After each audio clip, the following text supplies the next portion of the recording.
Hoje nós vamos conversar sobre o PayPal, principal fintech de carteira de pagamento digital dos Estados Unidos, com presença em boa parte do mundo. Como sempre, nós vamos falar das suas vantagens competitivas, principais riscos e fica até o final, que é lá que a gente calcula o preço justo do PayPal por diferentes métodos de valuation. Se gostar do vídeo, não esqueça de dar aquele like, se inscrever no canal, compartilhar o vídeo com seus amigos, deixar um comentário. Se gostar muito, lá no Apoia-se você consegue fazer a sua doação e também é por lá que você consegue liberar o acesso a todos os métodos aqui da nossa calculadora de valuation do canal. Mas mesmo que você não queira todos os métodos, te convido a conhecer a ferramenta. Meu muito obrigado a todos que já são apoiadores.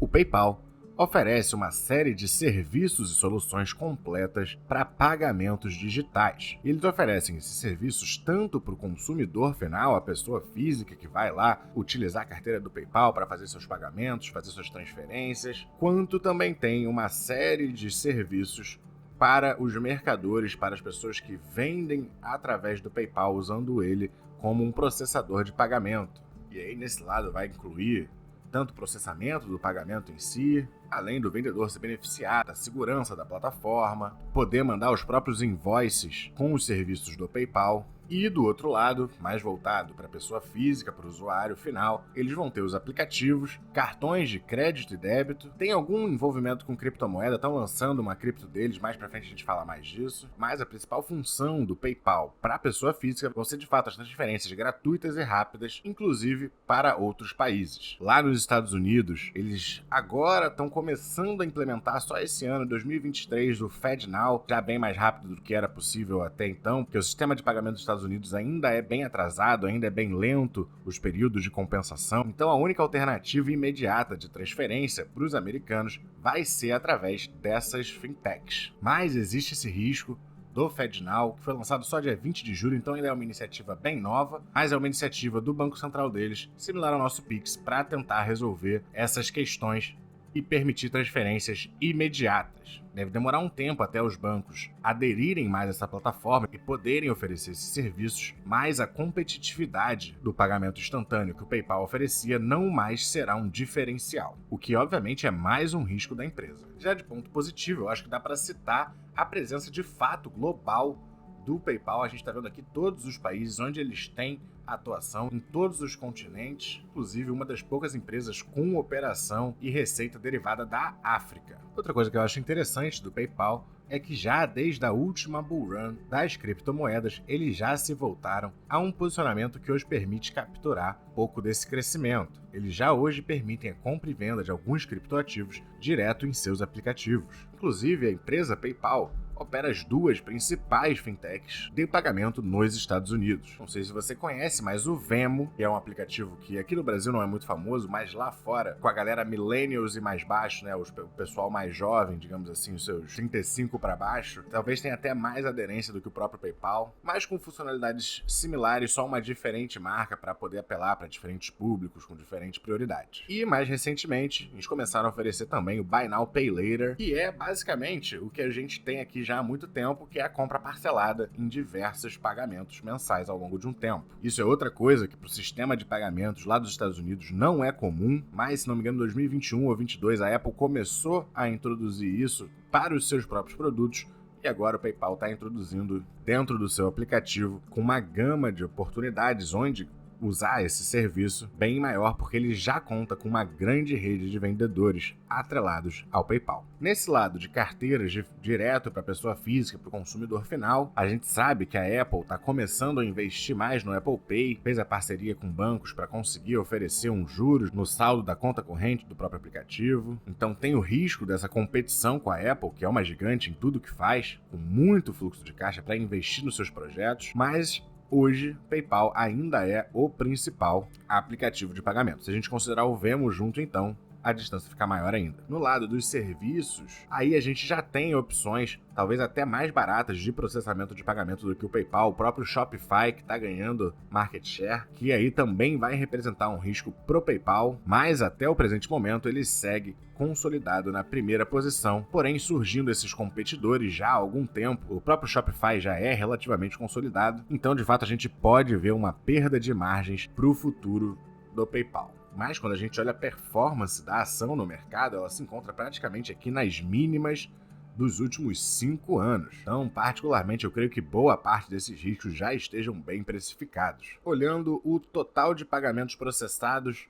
a gente vê uma clara tendência de crescimento, atualmente aqui nos 377 bi, que a gente vê que é um volume de transações gigante, representando um crescimento ano a ano de 11%, um crescimento também nas transferências internacionais, tá, para pessoas de diferentes países, mas aqui a gente vê uma tendência mais de estabilidade, mas ainda um volume grande. Em termos de contas ativas, a gente vê uma lateralização, pelo menos desde aqui do primeiro trimestre de 2022, na verdade até algum pequeno crescimento, né? Mas na receita, a gente já vê mais clara essa tendência de crescimento. No lucro, a gente também deve começar a ver um movimento similar, porque a partir aqui do segundo trimestre de 2023, em amarelo, eles começaram a ter um bom foco na redução dos seus custos, estão aplicando isso em diferentes frentes da empresa, que pode ser uma força que mitigue a perda de margem devida a esses novos competidores subindo e eles terem que baixar as suas taxas para não perder competitividade. Quando a gente olha o lucro por ação,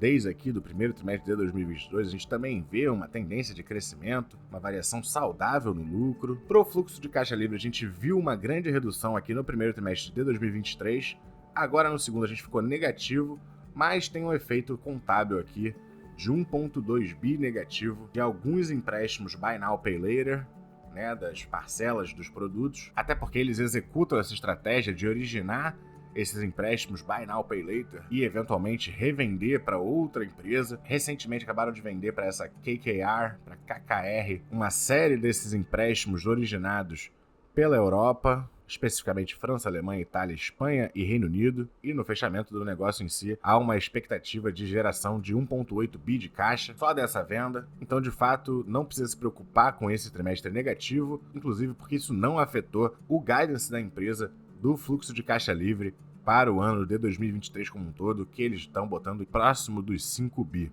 Agora, um outro risco que eu não posso deixar de citar é que muito recentemente houve uma mudança de CEO do PayPal, trocando agora para o Alex Chriss, que era da Intuit, e que tem aí uma boa experiência com empresas de tecnologia e com aquisições, e considerando que o PayPal é uma empresa que gera fluxo de caixa, que tem um balanço forte, pode ser que ele busque esse crescimento através de aquisições, e eu vi alguns analistas criticando algumas aquisições na época da Intuit, mas como a gente atualmente está no momento de juros mais altos, realmente não dá para comparar com as aquisições que as empresas fizeram lá por 2020 e 2021, quando o mercado americano estava disparando. Mas existe esse risco. Espero que todos os investimentos sejam feitos com cautela, conservadorismo, para não destruir valor ao acionista. Outra coisa muito interessante de se ver sobre o PayPal agora é a cobertura dos analistas. A ação se encontra atualmente nos $61,03 e o preço justo dos analistas mais baixo para ele é de $65, com a média dos analistas em 88,67 e a estimativa mais alta nos 126 de preço justo para o PayPal. Claro que daqui a pouco a gente vai calcular o meu preço justo para a gente saber aonde aqui que está a minha visão. Mas antes, quero mostrar aqui a receita do PayPal nos últimos 10 anos, uma escadinha muito linda, mesmo olhando o crescimento muitos anos, perto dos 20% até acima, atualmente nos 8,46, que aí já não é um crescimento tão grande, mas ela deve retornar mais perto para sua média, mesmo que uns 14, 15, e para uma empresa que já gera o lucro e fluxo de caixa que ela gera, é um patamar de crescimento muito bom se ela conseguir voltar aqui para os 15. Quando a gente olha para o lucro por ação, a gente vê um movimento muito similar, né? Uma queda aqui em 2022, mas ainda uma tendência de alta nesse gráfico. A queda de margens que eu venho falando do surgimento desses novos competidores, a gente vê tanto na margem bruta, que veio caindo dos seus 50 e poucos, agora nos 42%, mas 42% de margem bruta ainda é muito bom, quanto na margem de lucro, que historicamente fica mais perto de uns 12, 13, 14. Atualmente, com a redução do lucro de 2022, ficou aqui nos 8,79, mas assim como o lucro, eu imagino que possa retornar mais perto para suas médias, nesse caso aqui, talvez seus 10, 11. E outra coisa que eu adoro no PayPal é que a margem de fluxo de caixa livre deles é até maior que a sua margem de lucro, ou seja, eles conseguem gerar um fluxo de caixa livre superior ao seu lucro. Essa é uma característica que não é uma exigência minha nas minhas empresas, mas eu gosto muito quando elas conseguem ter uma geração de fluxo de caixa maior do que o próprio lucro líquido. E nos últimos 10 anos, PayPal era uma empresa que era precificada a um PL de 36, 34, 49, aí subiu aqui até 65, começou a cair e agora se encontra no menor PL dos últimos 10 anos, em 16,99, para uma empresa que teve um crescimento fantástico e ainda tem algum crescimento pela frente. Quando a gente olha sua dívida bruta por EBITDA, desde 2017 a gente vê um crescimento,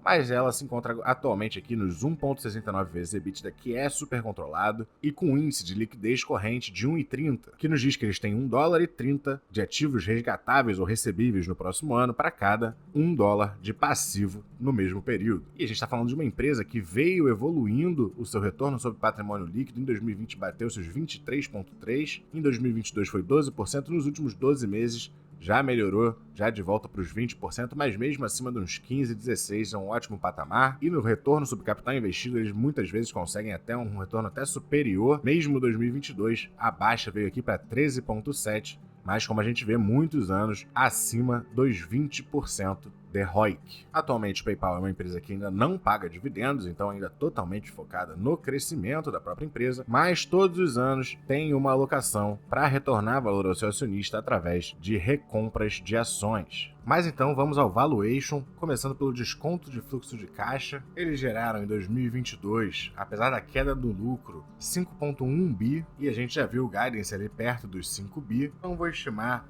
4,8 bilhões de fluxo de caixa pro PayPal. Eu não acho que ele vá voltar e ter para frente os seus 20 e tantos por cento de crescimento que ele já teve no passado. Acho que 14% é mais plausível. Para a taxa de desconto dos próximos 5 anos, eu vou colocar 9%,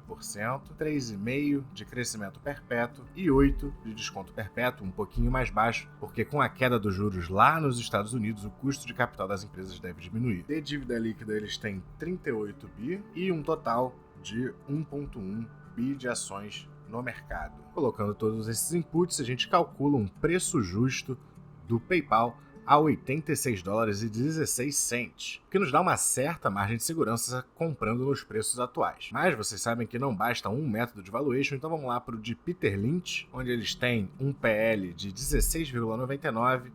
estou estimando os mesmos 14% de crescimento, e eles não pagam dividendos ainda, então coloquei aqui 0,001, que é o mínimo que o site aceita. A gente chega a um preço justo de $50, então a gente tem já o método de Peter Lynch dizendo que a empresa, na verdade, ainda está cara. No método de Graham, a gente viu que teve uma queda no lucro, mas a gente estima uma recuperação. 2020 e 2021 eles já conseguiram manter um lucro acima de 30,50 por ação, e atualmente o guidance deles de 3,49 para lucro líquido por ação, porém com um lucro líquido por ação ajustado de 4,95, que reflete ajustes de perto de 2 bilhões de um gasto da empresa, mas que foi um gasto em ações, não tem nenhum efeito caixa de fato, mas de todo jeito eu vou estimar os 3,49, ainda um pouco abaixo do que foi em 2021 e 2020. E por esse método a gente chega a um preço justo de 62,28. Então o método de Graham está nos indicando que a empresa está praticamente ali no seu preço justo, né? Não tem muita margem de segurança, mas para uma empresa de tanta qualidade, de operação mundial, do tamanho do PayPal, de tecnologia, com capacidade de adaptação rápida, comprar num preço justo não é uma compra ruim, ainda mais para uma empresa americana. Então nós temos o desconto de fluxo de caixa, que é o que eu dou mais peso, né? Nos dizendo que ela tá barata, método de Peter Lynch dizendo que ela tá um pouco cara, e de Graham dizendo que ela está ali no seu preço justo. Como ela não paga dividendos, os métodos de Gordon e desconto de dividendos não se aplicam, mas dada a qualidade da empresa, me parece sim que estamos tendo uma oportunidade na empresa. Agora, a decisão de se ela deve ou não entrar no seu portfólio é completamente sua. Depende dos seus objetivos, do portfólio que você já tem. Só você é capaz de tomar as melhores decisões para a sua própria carteira de investimentos.